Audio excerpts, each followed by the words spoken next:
बहुत पुराने जमाने की बात है। उस दौर में जब शहरों की रौनक सिर्फ दौलत से नहीं बल्कि लोगों की मेहनत और उनके दिलों की सच्चाई से पहचानी जाती थी, तब एक बेहद खूबसूरत और सरसब्ज शहर हुआ करता था जिसका नाम वादी नूर था।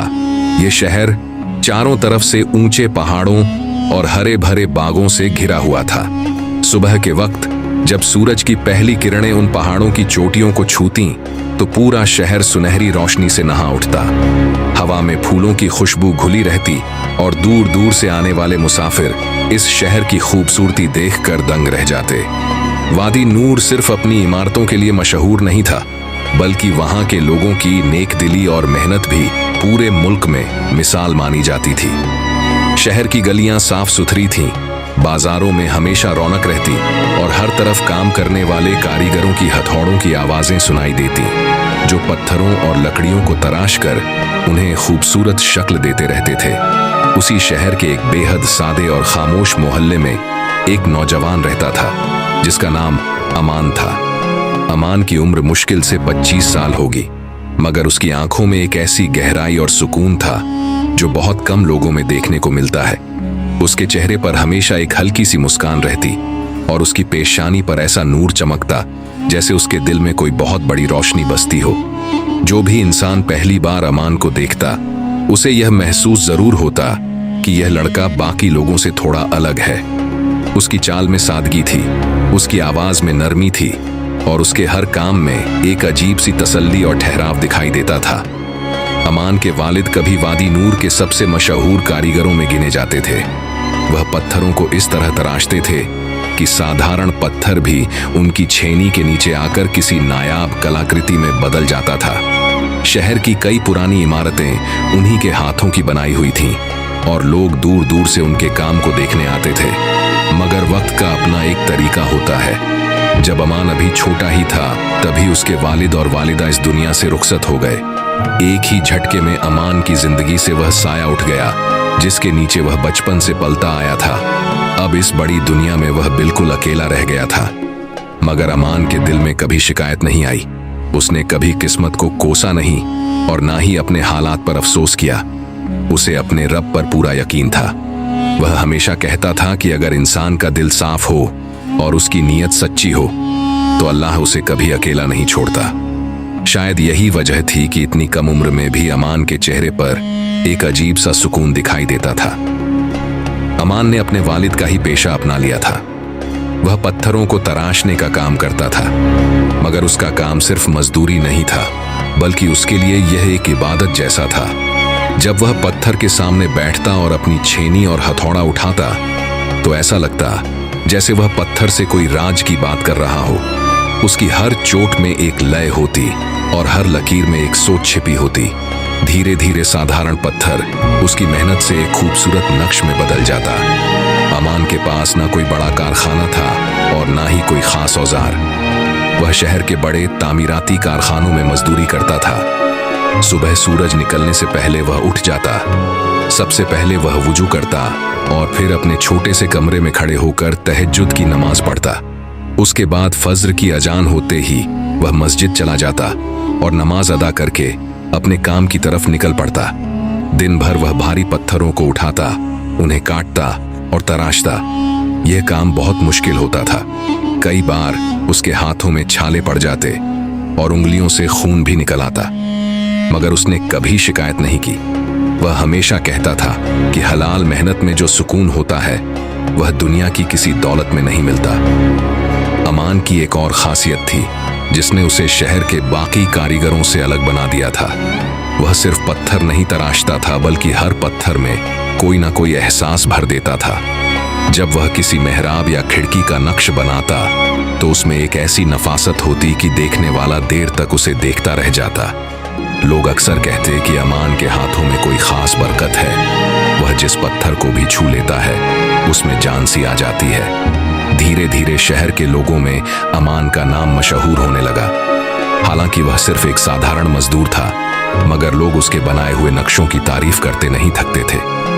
कई बार ऐसा होता कि शहर के अमीर लोग किसी नई इमारत की तामीर करवाने आते और कारखाने के मालिक से कहते कि उस नौजवान कारीगर को बुलाओ जिसके हाथों में जादू है। मगर अमान को इन बातों से कोई फर्क नहीं पड़ता था। जब भी कोई उसकी तारीफ करता तो वह मुस्कुराकर बस इतना कहता कि यह सब मेरे रब की मेहरबानी है। अगर वह चाहे तो पत्थर भी बोलने लगे और अगर वह चाहे तो इंसान के हाथ खाली रह जाए।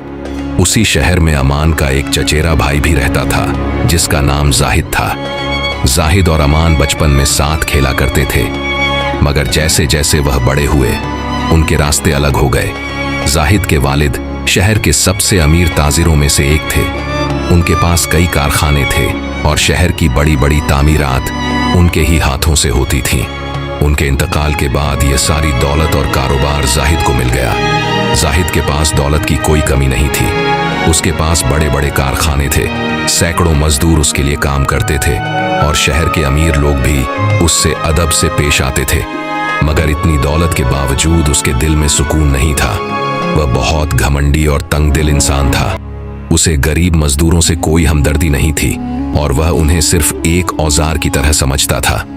जब अमान के वालिद का इंतकाल हुआ था तो उनकी थोड़ी सी जायदाद और एक छोटा सा कारखाना भी था, मगर जाहिद ने अपनी चालाकी और रसूख का इस्तेमाल करके वह सब अपने नाम कर लिया। उसने कागजों में हेरफेर करवा दी और अमान को कुछ समझ ही नहीं आया कि कब उसकी विरासत उससे छीन ली गई। आखिरकार हालात ऐसे बन गए कि अमान को उसी कारखाने में मजदूरी करनी पड़ी जो कभी उसके वालिद का हुआ करता था। मगर उसने इस बात पर भी कोई झगड़ा नहीं किया। उसने सब कुछ अल्लाह के हवाले कर दिया और चुपचाप काम करता रहा। जाहिद को शुरू में यह बात अच्छी लगती थी कि अमान अब उसके कारखाने में मजदूर बनकर काम कर रहा है, मगर धीरे धीरे उसे एक चीज खटकने लगी। वो ये देख रहा था कि शहर के लोग उसकी दौलत और रुतबे से ज्यादा अमान की सादगी और उसके हुनर की तारीफ करने लगे हैं। जब भी कोई अमीर आदमी कारखाने में आता तो वो जाहिद से बात जरूर करता, मगर उसकी नजरें अक्सर उस कोने की तरफ चली जाती जहां अमान पत्थर तराश रहा होता। कई बार लोग खुद जाकर अमान का काम देखने लगते और उसकी तारीफ करते। ये सब देखकर जाहिद के दिल में हसद की आग जलने लगी। उसे ये बात बिल्कुल बर्दाश्त नहीं थी कि एक गरीब मजदूर की इज्जत उससे ज्यादा हो। उसके अंदर का घमंड बार बार उसे उकसाता कि किसी तरह अमान को नीचे गिराया जाए। धीरे धीरे जाहिद का बर्ताव अमान के साथ बदलने लगा। वो उसे सबसे मुश्किल और भारी काम देने लगा। कभी उसे धूप में खड़ा रखता, कभी उसे ऐसे पत्थर उठाने को कहता जिन्हें उठाना बहुत मुश्किल होता। कई बार तो वो सिर्फ उसे परेशान करने के लिए बेवजह डांटता भी था, मगर अमान ने कभी जवाब नहीं दिया। वो चुपचाप अपना काम करता रहता। उसकी खामोशी ही शायद जाहिद को और ज्यादा परेशान करती थी। एक दिन शहर में एक बड़ी खबर फैली। मुल्क के बादशाह ने ऐलान किया था कि वादी नूर में एक बहुत शानदार जामा मस्जिद तामीर की जाएगी। ये मस्जिद पूरे मुल्क की सबसे खूबसूरत मस्जिद होगी और उसका नक्शा बनाने के लिए शहर के सभी कारीगरों को मौका दिया जाएगा। जो कारीगर सबसे बेहतरीन और रूहानी नक्शा तैयार करेगा उसे बादशाह की तरफ से बड़ी इनाम और इज्जत दी जाएगी और उसे मुल्क का सबसे बड़ा मेमार घोषित किया जाएगा। यह खबर पूरे शहर में आग की तरह फैल गई। हर कारीगर के दिल में यह ख्वाहिश जाग उठी कि काश उसका बनाया हुआ नक्शा बादशाह को पसंद आ जाए। मगर इस ऐलान से सबसे ज्यादा खुश जाहिद हुआ। उसे लगा कि यह मौका उसके लिए बहुत बड़ा है। अगर वो ये काम हासिल कर लेता है तो उसका नाम पूरे मुल्क में मशहूर हो जाएगा।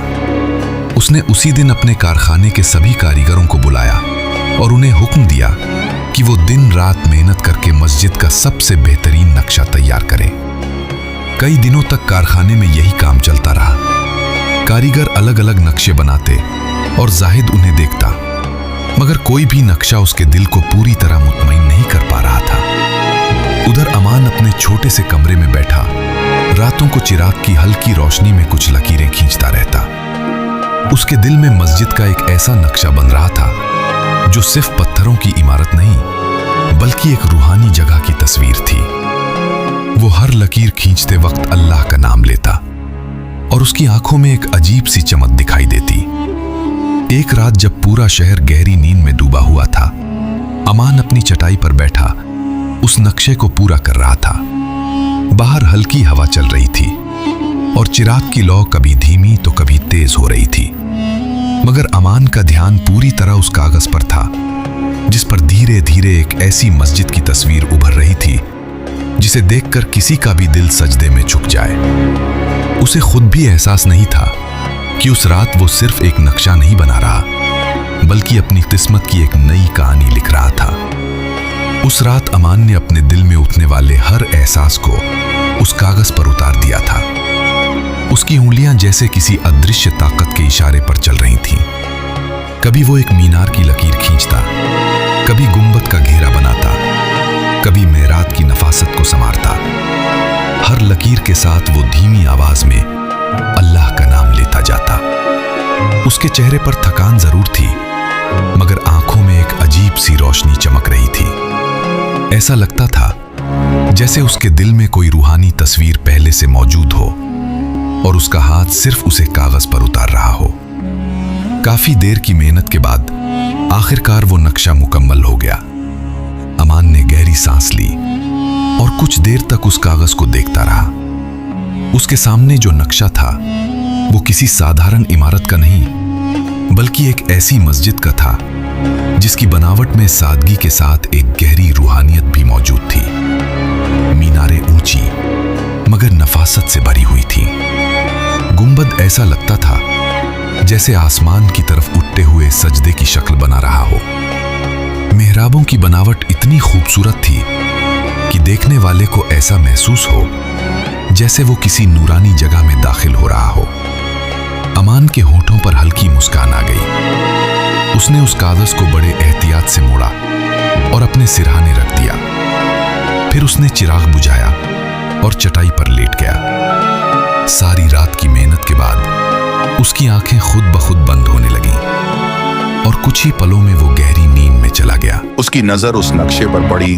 उसके चेहरे का रंग बदल गया। उसकी आंखें फैल गईं और दिल जोर से धड़कने लगा। उसने अपनी पूरी जिंदगी में इतना खूबसूरत नक्शा नहीं देखा था। उस नक्शे में एक ऐसी रूहानी कशिश थी जो किसी भी इंसान के दिल को छू सकती थी। जाहिद को उसी पल समझ आ गया कि अगर यह नक्शा बादशाह के दरबार में पेश कर दिया जाए तो इनाम और इज्जत उसी को मिलेगी। मगर साथ ही उसके दिल में एक और ख्याल आया, अगर यह नक्शा अमान के नाम से पेश हुआ तो शहर में उसकी इज्जत और बढ़ जाएगी और यह बात वह किसी भी हालत में बर्दाश्त नहीं कर सकता था। हसद और लालच ने उसके दिल पर पूरी तरह कब्जा कर लिया। उसने जल्दी से वह नक्शा मोड़ा और अपनी जेब में रख लिया। फिर बिना कोई आवाज किए वहां से बाहर निकल गया। कुछ ही पलों बाद वह गली से गायब हो चुका था। जब सूरज की पहली किरणें आसमान पर फैलने लगीं तो अमान की आंख खुली। उसने उठकर चारों तरफ नजर दौड़ाई। फिर उसकी नजर उस जगह पर गई जहां उसने नक्शा रखा था। वह कागज वहां नहीं था।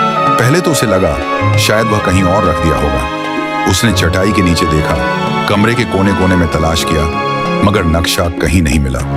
धीरे धीरे उसके चेहरे पर बेचैनी फैलने लगी। वह जल्दी से बाहर निकला और आसपास देखने लगा, मगर गली में कोई नहीं था।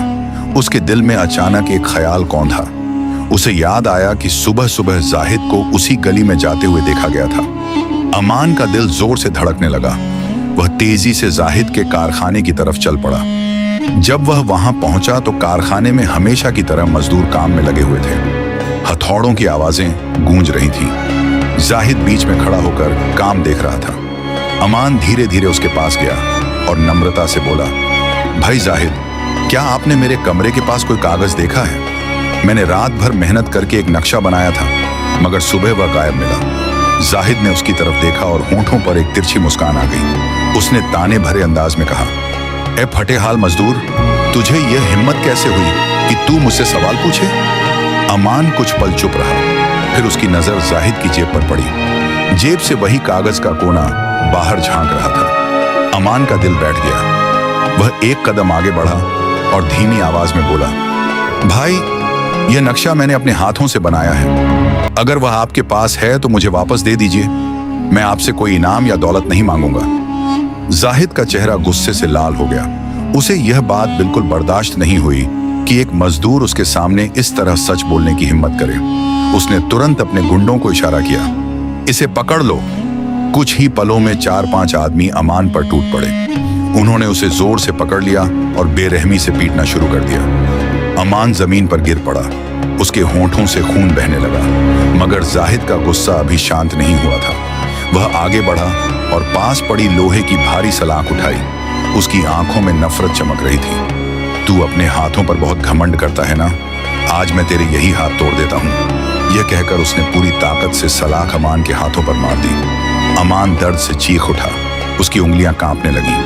एक और बार पड़ा, फिर एक और। कुछ ही पलों में उसके हाथ बुरी तरह जख्मी हो गए। मजदूरों में से कई ये सब देखकर घबरा गए थे, मगर कोई भी जाहिद के खिलाफ बोलने की हिम्मत नहीं कर पा रहा था। जाहिद ने ठंडी आवाज में कहा, इसे शहर से बाहर फेंक दो।